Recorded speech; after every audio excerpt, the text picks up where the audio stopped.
विद्यार्थी मित्रांनो, digital teaching या युट्यूब चॅनल मध्ये आपल्या सर्वांचं सहर्ष स्वागत। आज आपण बुद्धिमत्ता चाचणी हा विषय अनेक स्पर्धा परीक्षांसाठी असतो, त्यामध्ये अनेक प्रकारचे प्रश्न विचारले जातात।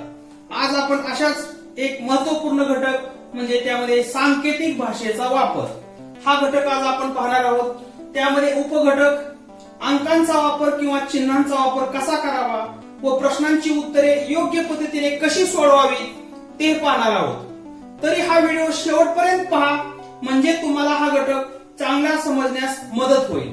चला तर मग आपण प्रश्नांची सुरुवात करूया। पहिला प्रश्न पहा, एका सांकेतिक भाषेत सळसळ हा शब्द 4747, सरसळ हा शब्द 4343 असे लिहितात, तर त्याच भाषेत सरळ हा शब्द कसा लिहाल? पहा, आपल्याला पहिला पर्याय दिलाय 473, दुसरा पर्याय दिलाय 437, तिसरा पर्याय दिलाय 743 आणि चौथा पर्याय दिलाय 347। पहा आता कसं सोडवायचं ते पहा, आपण सळसळ हा शब्द मी लिहिलेला आहे आणि त्याच्या खाली ते अंक लिहिलेत 4747। सरसळ हा शब्द मी लिहिलेला आहे, त्याच्या खाली त्याचे अंक लिहिले, तो कसा लिहायचा ते आता आपल्याला सरळ हा शब्द लिहायचा आहे। पहा, स साठी कोणतं अक्षर आहे? पहा, स साठी आहे 4, स साठी सर्वकडे आहे अक्षर 4, म्हणून स साठी 4 लिहा। आता स साठी 4 अक्षर आलेलं आहे। आता र साठी काय आहे? पहा, र साठी आहे 3। पहा इथं र साठी कोणतं अक्षर आलेलं आहे? 3। आणि तर ल पहा, ल ह्या ठिकाणी आहे। पहा, ल साठी दुसरं 7 आहे, म्हणजे ल साठी आलेलं आहे 7, म्हणजे 437। या ठिकाणी दुसरा पर्याय आहे। पहा, 437, म्हणून या ठिकाणी हे उत्तर आपलं येणार आहे। आता प्रश्न दुसरा पहा, हा दुसरा प्रश्न थोडासा कठीण आहे, पण तरी आपण नीट समजून घेतला तर सोपा आहे। पहा, एका सांकेतिक भाषेत पवन बरोबर 456, म्हणजे पवन हा शब्द 456 असा लिहितात, वजन हा शब्द 542 असा लिहितात व नळ हा शब्द 74 असा लिहितात, तर जळजळ हा शब्द कसा लिहा? आपल्याला जळजळ हा शब्द लिहायचा आहे। त्यांनी एक सूचना दिलेली आहे। पहा, अंक व अक्षरांचा क्रम सारखा असेलच असे नाही, म्हणजे प साठी 4 असेलच असे नाही, व साठी 5 असेलच असे नाही, किंवा न साठी 6 असेल असं नाही। मग पहा कसं करायचं ते। आता 4 पर्याय दिलेत आपल्याला। पहिला पर्याय 4747, दुसरा पर्याय 4444, तिसरा पर्याय 2424 आणि चौथा पर्याय 2727। कशा पद्धतीने सोडवायचं नीट लक्ष द्या। पहा, पवन हा शब्द 456 असा लिहिलाय, वजन हा शब्द 542 असा लिहिलाय आणि नळ हा शब्द 74 असा लिहिलाय। आता आपल्याला त्यांनी सांगितलंय की अक्षरांचा क्रम सारखा असेलच असे नाही। मग आपण पाहूया, न हे अक्षर तिन्ही मध्ये आहे। पहा, इथं न आहे, इथं न आहे आणि इथं न आहे। तिन्ही शब्दामध्ये न अक्षर आहे आणि तिन्ही मध्ये कोणता अंक कॉमन आहे? पहा, तर आपल्या लक्षात येईल की तिन्ही ठिकाणी 4 आहे, म्हणजे न हे अक्षर सगळ्यात कॉमन आहे आणि 4 हा अंक कॉमन आहे, म्हणून न साठी 4 असं तयार करायचं। पहा, आता व दुसरा शब्द व पहा, या ठिकाणी व आहे, या ठिकाणी व आहे।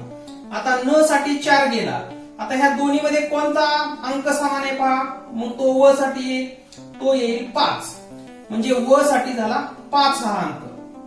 आता 4 गेले 5 गेले, म्हणजे प साठी उरले 6, या ठिकाणी प साठी उरले 6। आता या ठिकाणी पहा, 4 गेले 5 गेले, ज साठी उरले 2, म्हणून ज ला 2 हे अक्षर। आणि या ठिकाणी आपला 4 अक्षर आपलं न साठी आलेले आहे, म्हणजे ल साठी राहिले 7 अक्षर। आता आपल्याला जळजळ हा शब्द तयार करायचा आहे। पहा, जळजळ। मग आता आपल्याला ज साठी काय आहे? 2 आणि ल साठी 7, ज साठी 2, ल साठी 7, 27 हे तयार होतंय, म्हणजे याचं उत्तर येईल चौथा पर्याय। त्यानंतर पुढील प्रश्न पहा, काय अक्षरे दिलेत ABCHIOPR आणि त्या अक्षरांसाठी काही चिन्हे दिलेत। पहा, वरील अक्षरांना ही खाली त्याचे चिन्हे आहेत। आता आपण वरील सारणीचे निरीक्षण करून पुवर या शब्दाचा विरुद्धार्थी शब्द कसा लिहाल? आपल्याला हे 4 पर्याय सुद्धा दिलेले आहेत। आता हा प्रश्न कसा सोडवायचा पहा. आपल्याला अक्षरे दिलेत आणि चिन्ह दिले. ए साठी दिलेला आहे त्रिकोण, बी साठी दिलेला आहे उलटा त्रिकोण तो रंगवलेला आहे, सी साठी दिलेला आहे भरीव गोल, एस साठी दिलेलं आहे प्लसचं चिन्ह, आय साठी दिलेलं आहे मल्टिप्लायचं चिन्ह, ओ साठी हे चिन्ह दिलेलं आहे, त्यानंतर पी साठी हे चिन्ह आणि आर साठी इक्वलचं चिन्ह दिलेलं आहे पहा. म्हणजे प्रत्येक अक्षराला कोणतं ना कोणतं चिन्ह दिलेलं आहे. आता वरील सारणीचे निरीक्षण करून पुअर या शब्दाचा विरुद्धार्थी शब्द कसा लिहा. आपल्याला पुअरचा विरुद्धार्थी शब्द माहित पाहिजे. सगळ्यात अगोदर पुअरचा विरुद्धार्थी शब्द तयार होतो रिच, RICH. पुअर म्हणजे गरीब आणि रिच म्हणजे श्रीमंत. आता या रिच साठी कोणती अक्षरे आपण येत आहेत पाहू. आर साठी काय येते पहा, आर साठी इक्वलचं चिन्ह येत आहे. आय साठी काय येते पहा, आय साठी मल्टिप्लायचं चिन्ह येत आहे. सी साठी काय येईल पहा, सी साठी असा भरीव गोल येतोय पहा. आणि एच साठी येत आहे प्लसचं चिन्ह. अशा प्रकारचे पर्याय कोणत्यामध्ये आहेत या ठिकाणी दिसत आहेत पहा दुसऱ्यामध्ये. म्हणून याचं उत्तर येईल पर्याय क्रमांक 2. आता शेवटचा प्रश्न पहा चौथा.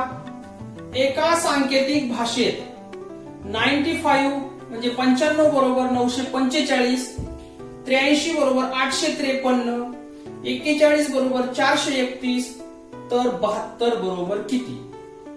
पर्याय दिलेत. पहिला 752, दुसरा पर्याय 742, तिसरा पर्याय 792 आणि चौथा पर्याय 782. आता कसं सोडवायचं ते पहा नीट सांगतो मी तुम्हाला. 83 हा शब्द कसा लिहिलाय 853, 41 शब्द लिहिलाय 431 आणि आता आपल्याला 72 कसा लिहायचा आहे ते पाहायचं. पहा या ठिकाणी काय केलंय 8 आणि 3 तर आहेच. मधला अंक कसा घेतलाय तो पहा. 8 मधून 3 मायनस केले 5 आले म्हणून हे 5 मध्ये घेतलेले पहा. म्हणजे 883 कसं लिहिलंय 853 म्हणजे या दोन्हीच्या मध्ये ह्यांची वजाबाकी करून लिहिलेला अंक घेतलेला आहे. 8 लिहिलंय 3 लिहिलंय आणि ह्या दोघांची वजाबाकीचा अंक मध्ये लिहिलाय. इथं सुद्धा तसंच केलंय पहा. 41 4 आणि 1 लिहिलंय आणि मध्ये ह्या दोघांची वजाबाकी केली. 4 मधून 1 गेले 3, तो अंक मध्ये लिहिलेला आहे. आता 72 बी आपण तसंच करूया. 7 आणि 2 लिहूया आणि ह्या दोन्ही मध्ये या दोघांची वजाबाकी असलेला अंक 7 मधून 2 गेले 5 म्हणजे 752. म्हणजे याचं उत्तर येईल पर्याय क्रमांक 1. हा व्हिडिओ आवडला असेल तर आपल्या डिजिटल टीचिंग या युट्यूब चॅनलला सबस्क्राईब करा आणि व्हिडिओ शेअर करा.